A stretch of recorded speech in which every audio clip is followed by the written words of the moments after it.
You either is or you ain't. You do or you don't. You can or you can't. Or you will or you won't. Either way, baby, a good man, well, he's hard to find. Hey, everybody, McGill Billy here. And I'm Jamie. Welcome to one more for the Good Guys podcast, and we're the Good Guys, brought to you by Good Guys Cigars. If you're first time tuning in, welcome. If you're an and Happy New Year. Yeah, and Happy New Year. And if you're coming back for more punishment and cruel, unusual treatment, if you're an OG, well, thanks. We appreciate all the support over the time that we've been doing this. We've got a full year punishment lined up for you. Absolutely. Beatings will continue until morale improves. That being said, be sure to hit the like and the subscribe button, as well as your notifications button. And all of those are a free way to help the channel. They do indeed help the channel. And with the restrictions on tobacco content, YouTube is being a real pain in the arse. So you may not be able to get our videos if you don't do that. That's right. Mean old YouTube. So, with that being said, today we are going to, as always, tell you a little bit, tell you a little bit about what we're smoking, why we're smoking it. And today's topic will be our top. This will be our series, our top of 2025 series. And our first episode is top TV shows of 2025 that we enjoyed. It's something we excel at, sitting and watching. So this seemed like the perfect way to kick off. We had just done our cigars of the year. So now TV's way up there. Cigars. Maybe we should have done top desserts first. That's a little higher than TV, but top TV shows of 2025. Man, there were some good ones this past year, for sure. There are indeed. Before we get into that, what are you smoking this morning? I am doing I lost it. And one of my humidors, my wooden humidors, I have everything out. And I'm re-seasoning it and drying it. Very important for this time of year. With the wooden ones. Yes. And because what happens is that they'll get over moisturized and you might get a little mold. So if you get any of that, start seeing a little bit. Don't throw your whole damn stash out. That's ridiculous. It's time to do that. I had a couple things. I was like, I'm going to pull that out and dose it. And use white vinegar and baking soda, which kills mold on contact. So if you have that problem. Also, it's this time of year, we've said it a bunch. I'll continue to say it, but this time of year, typically everything dries out. Your skin, your hair, the air, everything with the colder temperatures and all that stuff. So re-seasoning your wooden humidors is important in the winter. Go ahead. Yes. Anyway, so I looked and I thought, man, I haven't had one of those in a while. This is the Grand Habano, Connecticut. It was in a Churchill size. That was earlier. Yeah. And man, they're just really good. And highly, highly recommend these. I forgot how much I enjoyed these. These are really good stuff. Ecuadorian Connecticut wrapper, and that's over Honduran binder and fillers, I believe. Yeah. The Grand Habano stuff. While you're checking that, I am smoking the Perdomo Double Aged Vintage 12-year Connecticut. This is the Epicure size, which would be a 6x54, so basically a little fatter Toro. This might be one of the most underrated blends in their production line. This is the vintage, the Double Aged Vintage line. And of course, with it being Perdomo, they always come out with a Connecticut a sun-grown, and a Maduro. And thank God for that. Yes. And the Maduro is obviously, you've heard us, if you've been listening or watching the channel for any amount of time, you know that the Double H Vintage 12-year Maduro is probably on my Mount Rushmore of Current blends. stuff. Of current stuff. They're so great. I'm a little newer to the Connecticut's, but man, I am sold. This is about the fourth or fifth one of these that I have smoked, and does not disappoint. Of course, beautiful branding, badging, presentation. Perdomo wouldn't do it any other way. It's Ecuadorian Connecticut.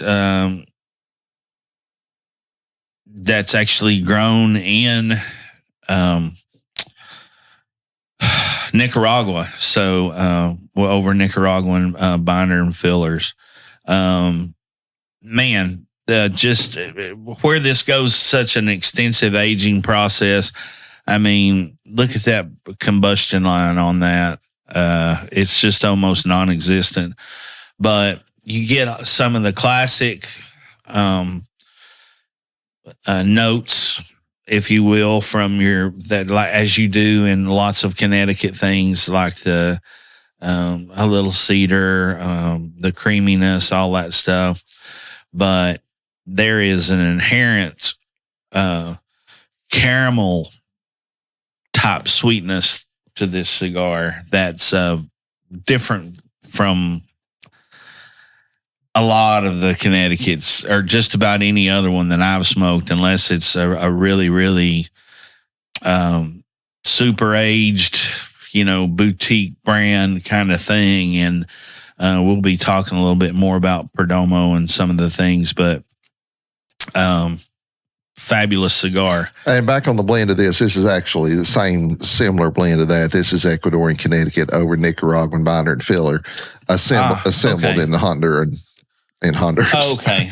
Because Gran Urbano is a Honduran company. Yes, gotcha. Okay. But it's, look at the combustion line. Yeah. On that. Yeah. It's just. Yeah, gorgeous. I feel like Connecticut's like them at Christmas. This is a 56 too, by the way. I said 54. So 6x56. So even a little fatter, even a little more fatter, little fatty. Hey, yeah. You doing there, little fat soul?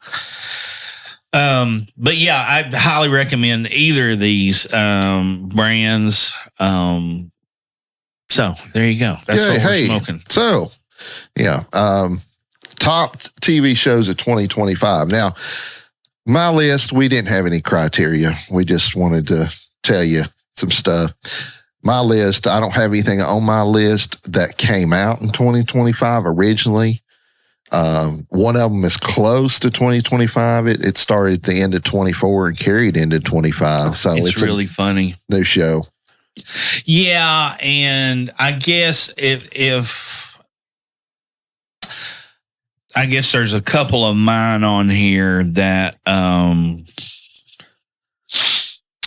let's see. There's two of mine on here that came out before, but had seasons in 2025. So right. The other ones on my list, the other three, are definitely have been released in 2025. Okay, so, cool. Say we had no criteria. And and if you don't like that, well, may the bird of paradise fly up your nose. And an elephant caress you with his toes.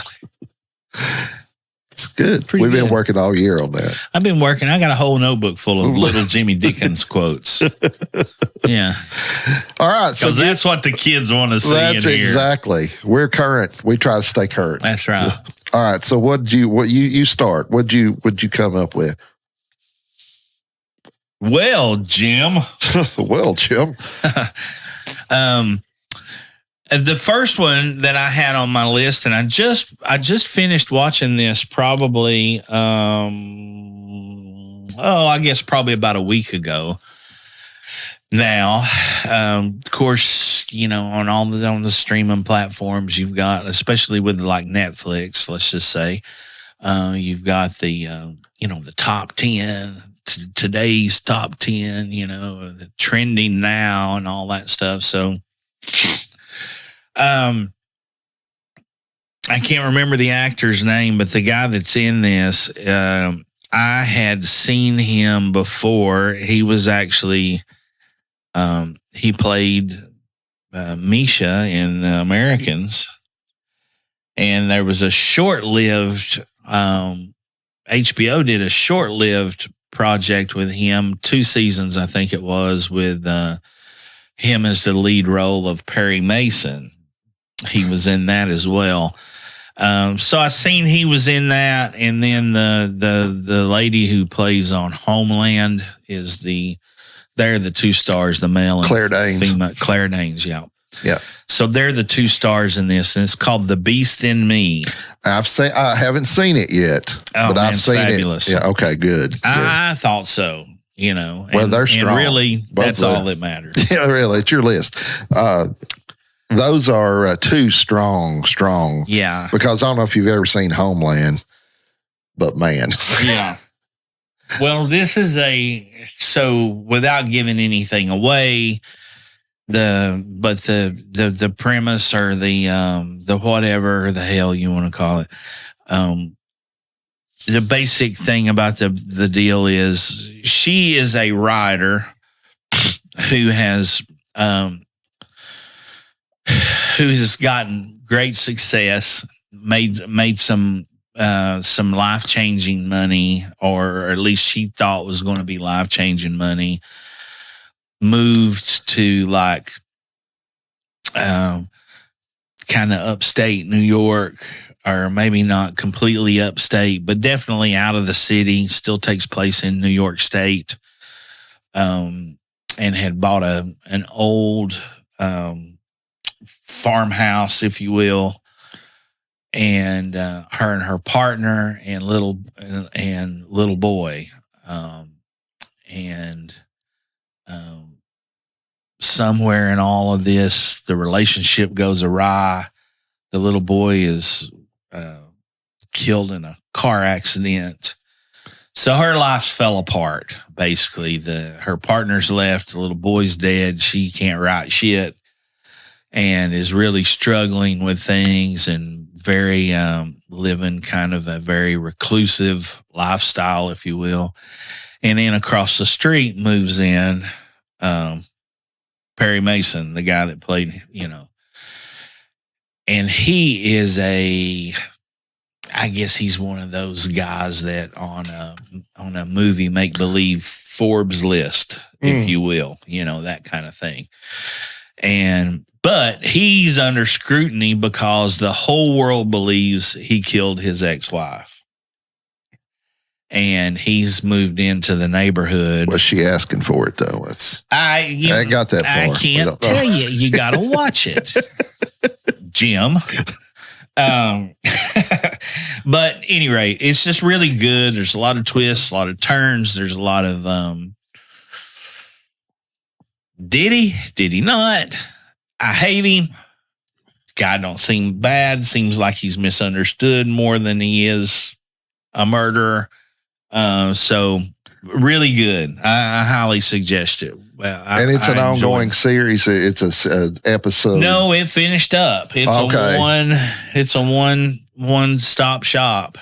So that's even better. We don't have to worry about if they're going to cancel it because enough people didn't like it. That's a good point. So it's got a start and a finish then. It has a start and a finish. I want to say it's like 10 episodes, 8 or 10. All right. Well, I can give it. All right. But really, really good. Both actors are incredible in it. Story's good. It's well written and performed. Yeah, I need to put that on my list. Yeah, put it on your list. Put it on your list. Put that one on your list. So my whole list, except for one, has one thing in common. They're not necessarily set in the United States. I don't know. I mean, none except for one. The first show of the year, though, that's the newest show of this group that kind of blew me away was The Day of the Jackal. You remember that one? with Eddie Redmayne in it, and he's the assassin, the Jackal, and it came out at the end. I mean, it got an 8.1 on IMDb and 85 on Rotten Tomatoes. Anyway, Day of the Jackal. It's let's see that guy's face. Him. Yes. Yeah. Yep. That was very good as far as new shows go. Man, I'd highly recommend it. And there's going to be a season 2. But I wanted to talk about the 2 shows that just blew me away this year, and they're not new, but one is The Diplomat, and you mentioned it's Kerry Russell. Oh yeah, right, in The Diplomat. Yeah. So forgot about that one. Yeah, she really good. She was in The Americans with the guy that you were just talking about, and they're real life partners. I don't know if they're married. Oh really? Yeah. I didn't know. I don't know if they're married or not. You can look him. I'm going to say his name's Peter or something, but. Anyway, this season, Peter, this season of The Diplomat is absolutely unbelievable. I mean, it is the best. First of all, it's a fantastic series. If you've not watched The Diplomat on Netflix, you need to. Kerry Russell takes on the ambassador to England. Matthew Rhys. Yeah. RYHS. That's the guy we were talking about. And anyway, The Diplomat, I'm not going to spoil it for you, but she's ambassador to England, London, the ambassador to London. And it's all this political. It's what House of Cards wanted to be.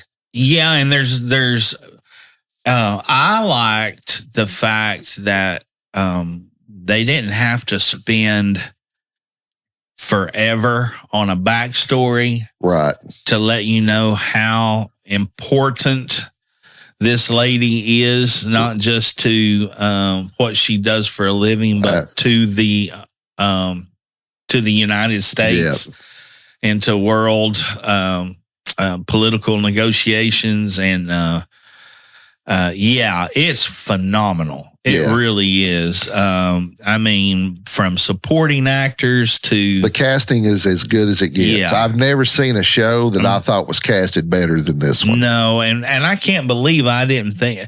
That's the problem right there.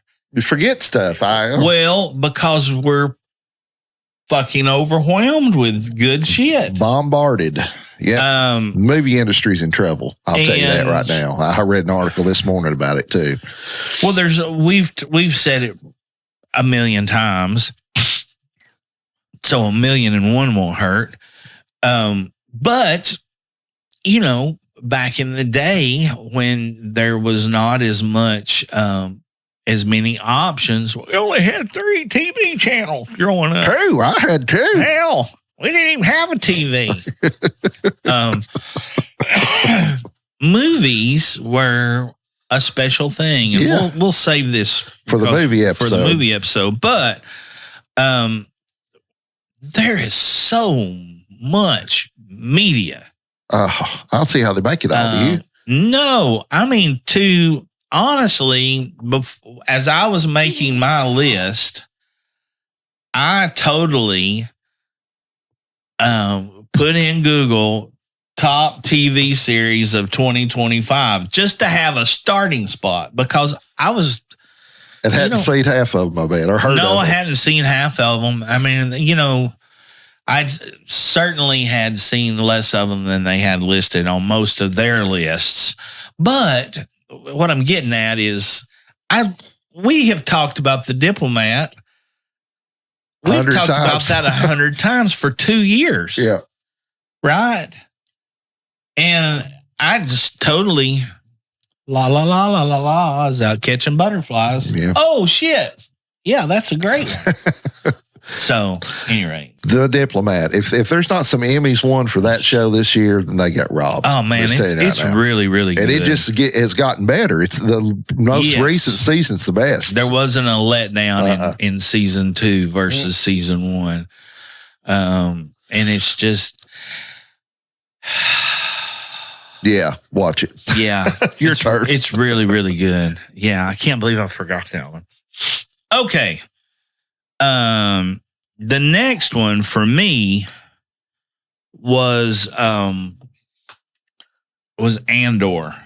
Oh, I haven't seen that either. You haven't seen either season of that? No, one? Goodness! I heard it's the best thing though of that whole world that they've shut this. It's Star Wars for adults.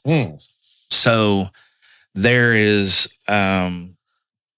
So this is going on. This is a. I don't know how is it.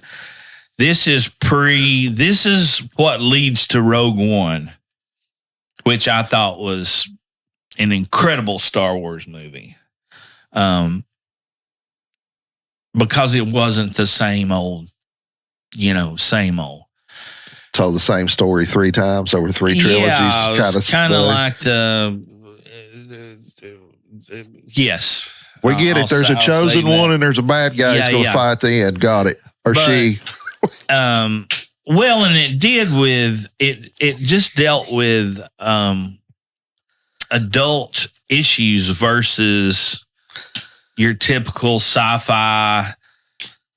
First of all, people our age, when you think about Star Wars, you think about it from your childhood, or I do. Yeah, sure. And who shot first and all that stuff, and I hope Han shot first. Is what I hope happened. Yeah, because you know what,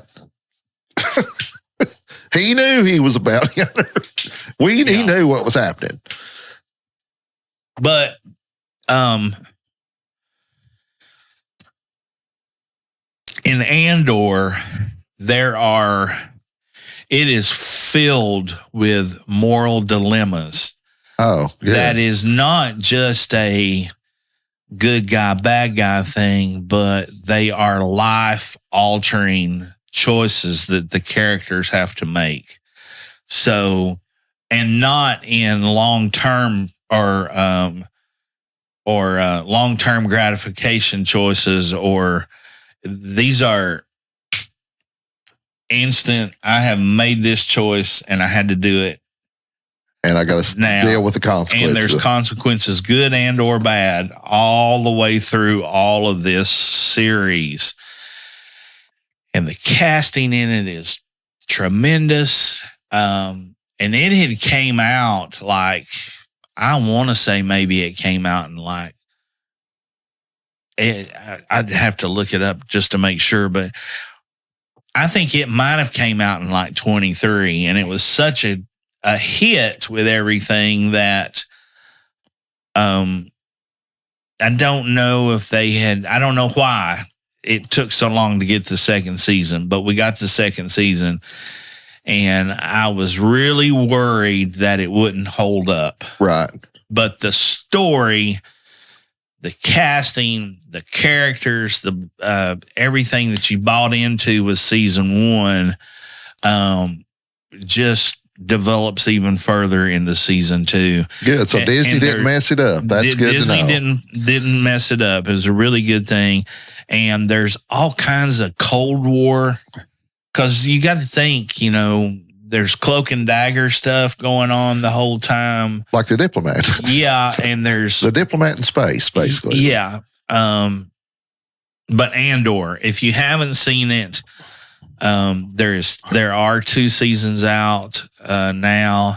I'm pretty sure they're going to be doing a 3rd season, or maybe no. You know what? I think it ended up in the 2nd season. At any rate, it's worth it, and there's not a lot of we were just talking about this, but like, so all of the technology and stuff that they were able to do when and like the original Star Wars that we thought was just the tits, right? Oh yeah, with production and filming, still looks pretty damn good. Oh, still, absolutely. Yeah. But this is it's really, really good. Yeah, I would recommend it. Highly recommend it. I like it though when they, a lot of times they'll lean on production value. Yeah. Oh, let's make this slick with AI and all this stuff, and then they let the story go. And that's what they don't understand, is that people want the story. Well, the story is it's the hook. It's what keeps you, right? That's right. So talking about story, I am a big fan of British television or European television, but mostly British, like I'm not peeing. like that Line of Duty show, for example. Yeah. Set in Ireland, still, all that over there. British Isles, Ireland, all that. And the guy that played Dr. Watson in Sherlock, along with Cumberbatch, is Slumbersnatch? So yeah, is Martin Freeman. And he also played the Hobbit in those Hobbit movies. He's got a show called The Responder. Oh, wow. And I bought BritBox as an add-on to Amazon for $4 a month just for this show. Oh, wow. And I watched it from beginning to end. It's as good a television performance as I've ever seen by him. And it's gritty. It's like you're talking with Andor. It's adult and not like gratuitous adult nudity and all. And that's what I'm saying. It's issue driven. Yeah. And man, he made me feel for every officer that ever lived as far as what he was having to deal with and the moral dilemma and everything else. The Responder. And I don't know, I guess it's a BBC show maybe, but I just happened to find it through looking through an article or something. I thought, man, I want to see that. And it wasn't on there. And then BritBox got on sale. I'd highly recommend BritBox because there's another, that Blue Light show is really good as well. And so Responder, what is he? He that's what they call a just a regular patrol officer. Okay. Responder. Okay. So, and he's had some issues that he should be much further in his career than he is. And man, it is just The Responder. For sure. All right. And Blue Lights for that matter. But yeah, well, you haven't led me wrong on that as far as the either one of those. And I'm also a big fan of the it's third international TV, BBC. I know they don't do, but anyway. I like that a lot as well. I think they do the police procedural better there than we do here. Yeah. I just, at least it appeals to me better. It feels realer, if you will. Yeah. More real. But it's just personal. Well, it could be because maybe they're, boy, this is going to start some shit. But this is going to be the peak at the bottom where YouTube most views right here. No, maybe it's just, maybe they're police and are just much more relatable and likable. Maybe, but it's grittier. It's there's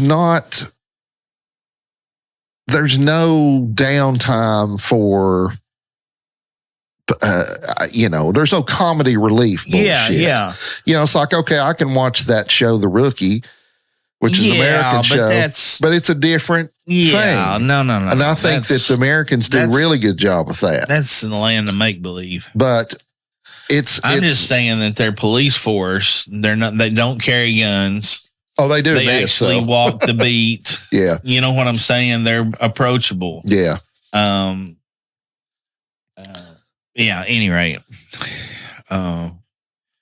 So my next one that absolutely blowed me away, and I thought again really captured the essence of the time. This was more of a period piece, I guess you could say, but really captured the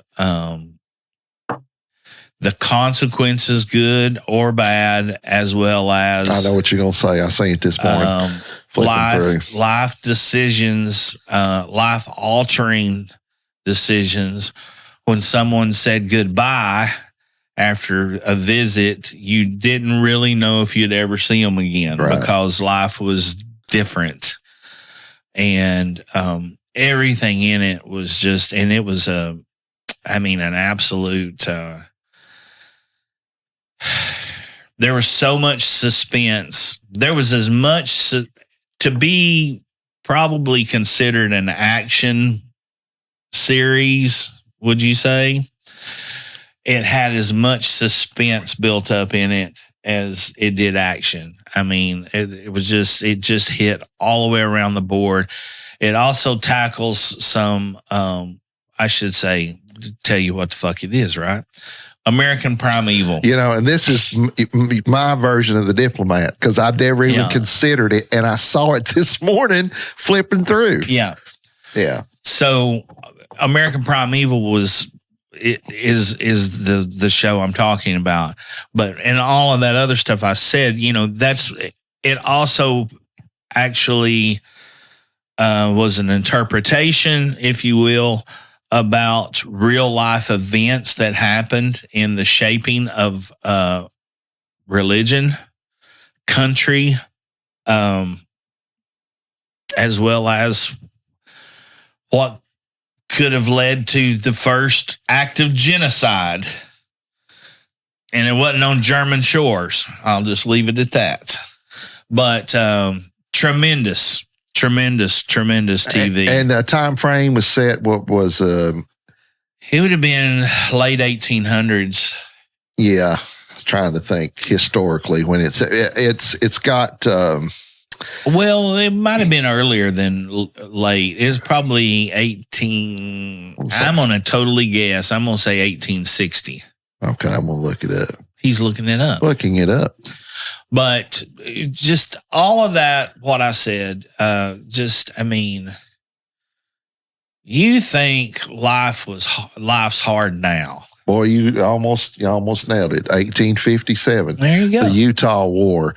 And it's got Taylor Kitsch in it, who was the kid that was in Friday Night Lights, the TV series, which is absolutely fantastic. If you've never seen Friday Night Lights, you need to. Anyway, I saw that a long time ago.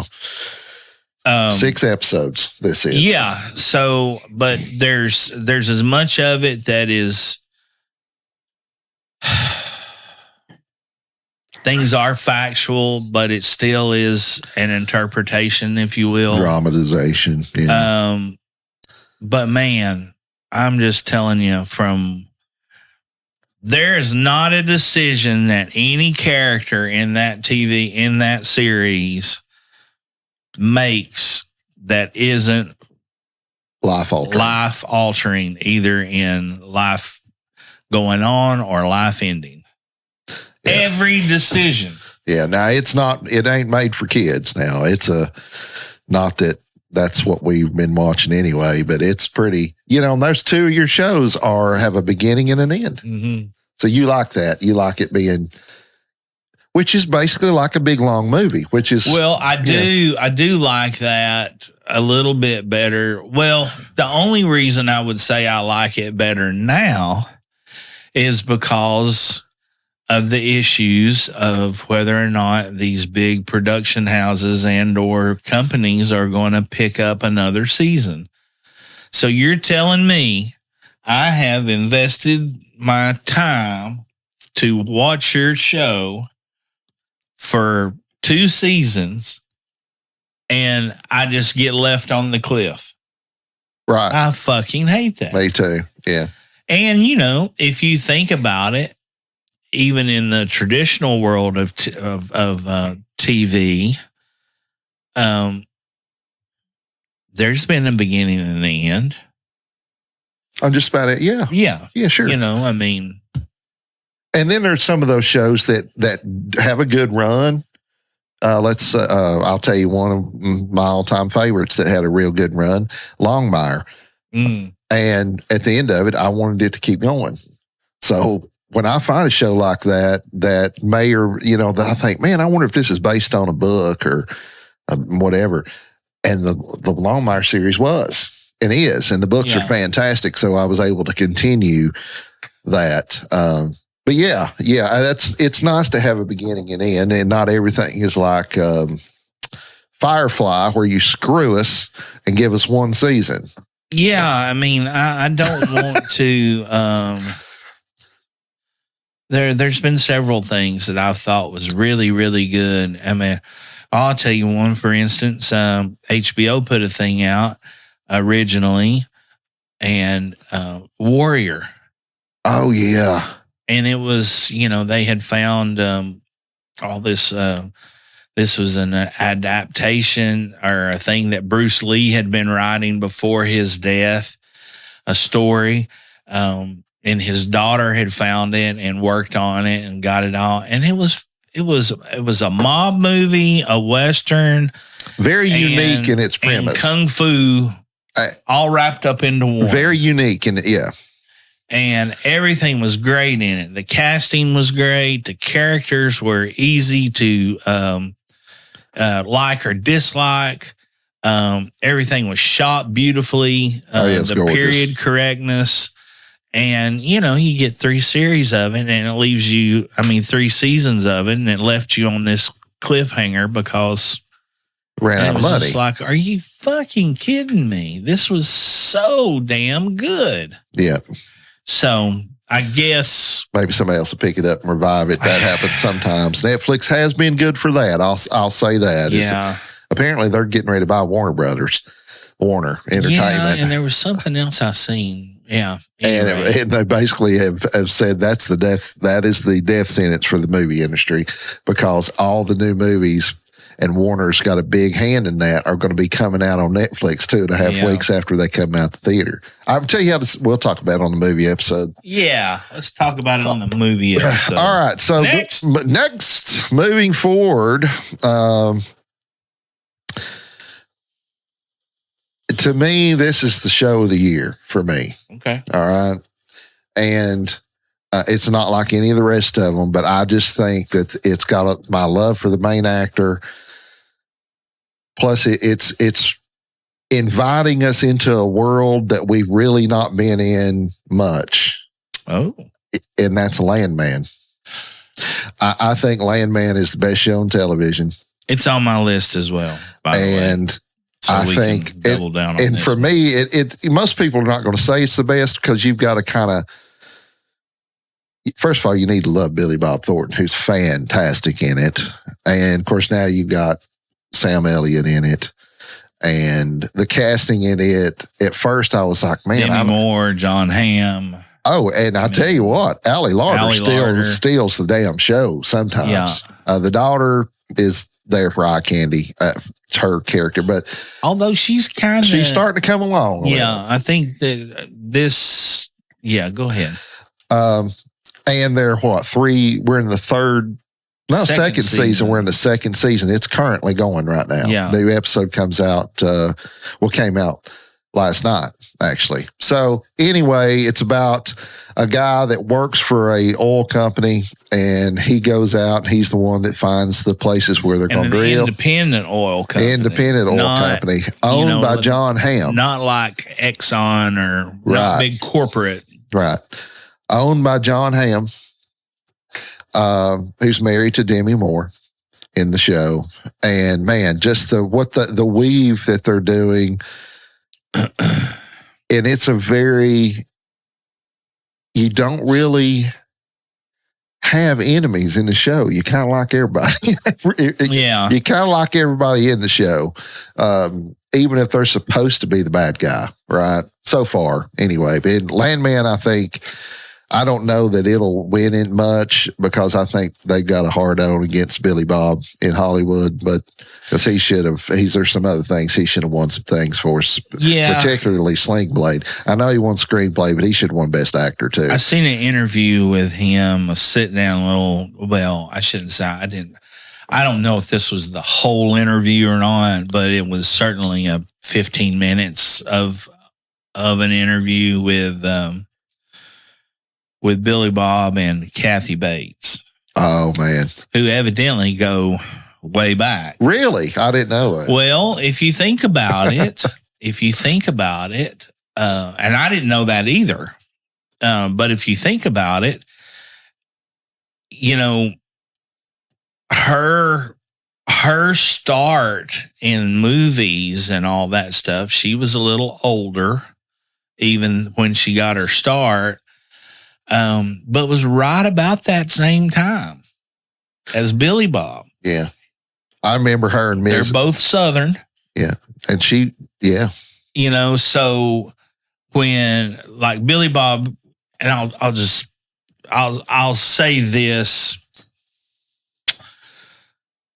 I will say, I would guess this is why they have been friends, not only because they came in kind of that same time. They were bit actors. They were doing everything they could to get into something, Sure. whether it was a cabbie or a school marm, whatever. She's born in Memphis. Yeah. So, and he's in Arkansas. So that's even closer than what you really think, right? Yeah. Just having the river there to separate it. So, he was talking about, I guess he had gotten, his thing for Sling Blade or whatever, and he was starting to really pick up notoriety and getting invited to big Hollywood parties and different things like this. And he goes, I'll leave this lady's name out of it. And he said, because I don't really feel it's that important. He said, but one of the absolute biggest stars on planet Earth at the time goes, so what do you guys do in Arkansas? If this is at a party and he's just kind of mingling through the crowd, and he and this lady is, meets up, let's say in the kitchen. I don't remember exactly, but this is pretty close. And Billy Bob says something without being crude, but, we just we walk around barefooted and fuck chickens and, Which sounds like something he'd say. Watch the apples grow, rip the wings off of flies, all that good 12-pack and a bug zapper, that kind of, again, not with the crude stuff I put in there, but that sort of sentiment. And the lady looks at him and goes, oh, interesting. Like, she wasn't fucking listening to where he could have said, hey, we run up and twist our sister's nipples and, Uncle Harry, the whole, it could have been name something. And of course, during this interview, Kathy Bates just starts dying laughing, and she's like, yeah, it's not the, and I forget where I was going with all that, but at any rate. Well, I was talking about Southern and actors and stuff. She... Oh, I know what I was going to say now, real quick. But he said, so she asked him, she said, I got to ask you this. And he was like, of course, whatever, ask away. And she said, did he, Taylor Sheridan, he said, she asked, did he write that part specifically for you? Boy, it feels like it. And he said, yeah. Yeah. He said he called me and said, I've got something that I'm specifically for you. And boy, did he nail it. Yeah. That's the thing. I think that's at first it was all him that drove the show, but now you're starting to get his son's really coming along and starting to be interesting. The daughter's starting to come around a bit. Of course, Allie Larder. I like old Nate, the lawyer, and what's the patch guy? Dale. Yeah. Everybody in it's really likable, and so far. Yeah, and it's a feel-good show, even though it's not intended to be. There are moments like, I'm not going to give it away, but this season has really brought in the feels, in my opinion, with his relationship with his dad and his mom and all that. It's just been... I can see where some folks might think that it's slowed down. Too slow. Yeah. No, not just this year, but I mean in general. The pacing of it is, I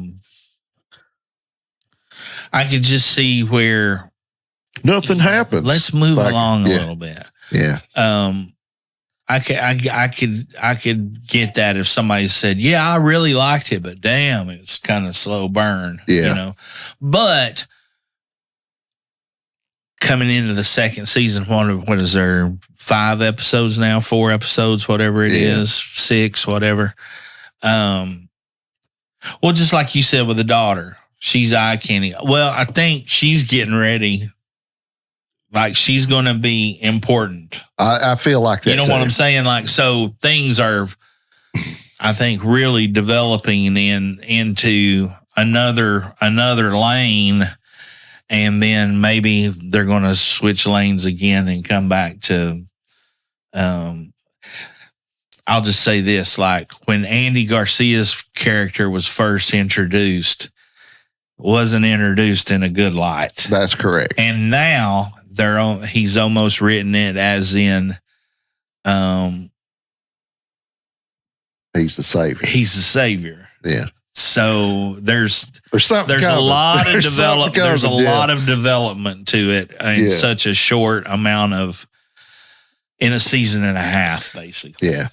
So I agree. Yeah, it's fabulous. My other one, I'll just an honorable mention is Slow Horses, because it just keeps delivering. I don't know that the most recent season is its strongest season, but I'll tell you what, Gary Oldman really. I'm very character focused when it comes to the stuff I like to watch. If there's not one character that I can really get behind, good or bad. Slow Horses is on my list as well. Yeah. So that's the end of my list. Go ahead. And I'll tell you one, and I've not heard anything. Of course, I've not done any real direct looking into whether or not that there's going to be a season 2, but on Apple Plus, there was I'm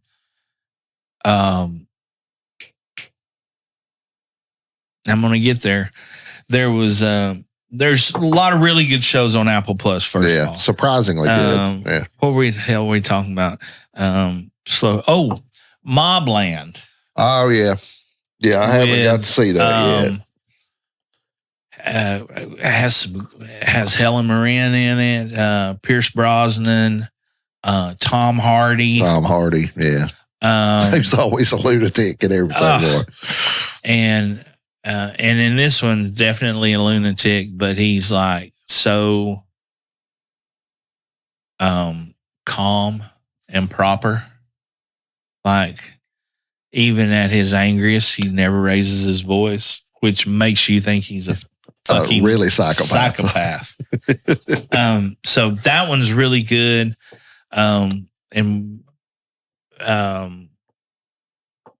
Shrinking. I haven't seen that one either. Really, really good TV. But getting back to and another one that's really good, or I felt entertaining, completely different than anything we've mentioned. Definitely much more comedy based. Is The Studio. Seth Rogen. Okay. I haven't seen that either. Wrote and directed this. And I usually can, most of his stuff's funny, but most of it's kind of like over the top. Yeah. I mean, there was a point in time where like, it's kind of like with Will Ferrell. Yes, very much like with Will Ferrell. Like there's so much of it that's so funny and so good. Or the guy who does Eastbound and Down, Righteous Gemstones. Oh yeah, Kenny Powers guy. Yeah, I can't think of his Some name. of it, I mean, is just so stupid that like I'm just like, oh goddamn, not again. Not. Yes. But Studio has enough of that. It's really good. And Shrinking is Jason Segel and Harrison Ford's in it. The gal that played Kate in the Drew Carey show is in it. as well as what was his name? Is it Ted Danson? Not Ted Danson. That's the guy with the hair, isn't it? Yeah. The guy that played what was his name on Married with Children? The neighbor, Marcy's husband. Oh, I can't remember his name, but I know who you're talking about. Yeah. Not Ted Danson. At any rate, he's in it. Really good. Really, really good. And there's a lot of comedy in it, but there's also, which you wouldn't think with like somebody who's as popular as like Kate and Drew Carey in comedy, and then Jason Segel with all the different comedic roles he's had. But it's just, there's a lot of drama in it as well. Oh, Catherine O'Hara's in it. Yeah. Really, really good. It was, I didn't know if I would like it because Jason Segel was in it. I like him and a lot of stuff he's done, but I just thought, okay, this is going to be some over the top. Cranston's in it too. Harrison Ford's in it. Bryan Cranston's in it. No, what are you? It's not it. Oh, the studio. No, sorry, I was back to Shrinking. Oh, Shrinking, yeah. But yeah, the studio is really, really good. I probably blurred the lines there a little bit. Studio, Shrinking. But Slow Horses is fabulous, man. I'm with you as far as this season goes, but I think in the last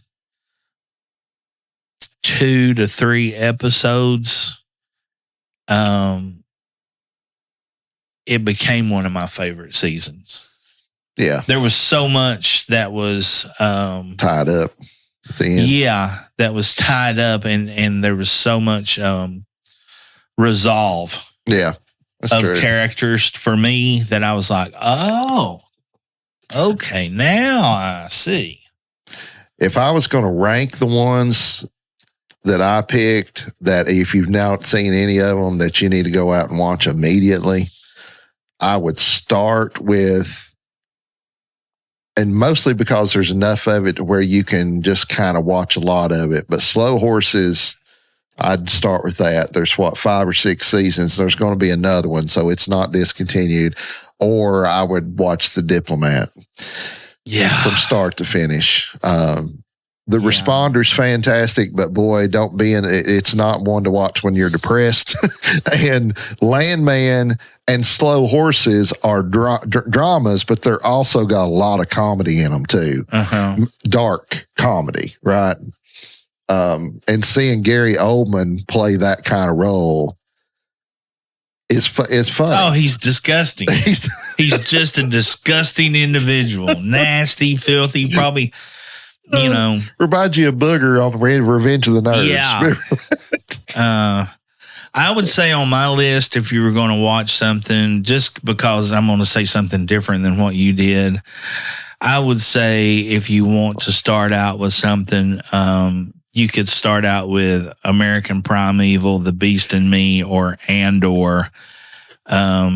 Right now, just because you would have 3 things you could finish. Yeah, you'd have 3 things you could finish, and each of the 3 things are different enough, right? That you wouldn't be, you wouldn't be ready to slide down a thing of razor blades into a kerosene pool and be like, God, is there nothing left to this world other than this depressing shit? So, yeah. So there's our the kerosene pool. Yeah, that's a new one right there. That'd be good. That'd be great. Razor blade, a slide full of razor blades into a kerosene pool. Oh goodness! Well, that's our top. Good times. Good times. Good guys. Top TV shows at 25. And looks like a lot of them are going to carry into 26. I think The Responder, those one limited series you mentioned, I think The Responder is also done. Like it's finished. The Diplomat is ongoing. Landman certainly is ongoing. I think The Day of the Jackal season 2 is coming, and I know an additional season of Slow Horses is coming. So if you start them now, you're going to have some new material coming too. So that's always a good way. That'll get you through. Gets you through the winter. I mean, we got February coming up, the longest, shortest month of the year. That's exactly right. So, I was going to say something. I'm probably pretty sure it was going to be quite profound. Oh, I have no doubt. Oh well, we'll try it again. So check those out if you're looking for some things to watch. And I know what it was. Boy, I had it. I mean, it was close. Oh, I got it. One of the TV maybe this was in movies. Now, maybe I don't got it. Maybe I'll have to do that. Stay tuned for details. News and pictures at 6. Gran Habano, looks like you liked it. Oh, yeah, it's great. Fantastic. Forgot how good they were. I'm in a Connecticut mood during the winter for some reason. Yeah, that's why I got you your Christmas present. I got you. Oh, yeah. Yeah, that'll be a good one. Well, that's what I got you too, but Connecticut. That I asked her yesterday. They just shipped. I was like, okay, well, we're sitting here waiting. Yeah, get them here. Bated breath. Get them here already, lady. Good grief. The Gran Habano, that whole line, bargain brand, really, really good. Those are definitely box worthy. The 12-year Double H vintage Connecticut Perdomo. Buy as many as you can get. Yes. I mean, it's just great. Great cigar. And completely, it's very much Connecticut, but different. Yeah. I'll put it that way. So, be kind to everybody. Doesn't cost a dime to be kind, but there's certainly always a price to be paid for cruelty. Again, if you like our content, put some stuff in the comments as far as what's maybe a recommendation. What's your favorite TV shows? Let us know. We'll try to check those out as well. You want to do another one? Sure. Life's Too Smoke. Shit. Take 2. Life's too short to smoke bad cigars. Cheers. One more for the good guys. See ya. I'll be gone in the morning before the sun comes up, with me and my weenie dog and my pickup truck. And either way, baby, a good man, it's hard to find. I said, now either way, baby, a good man, it's hard to find.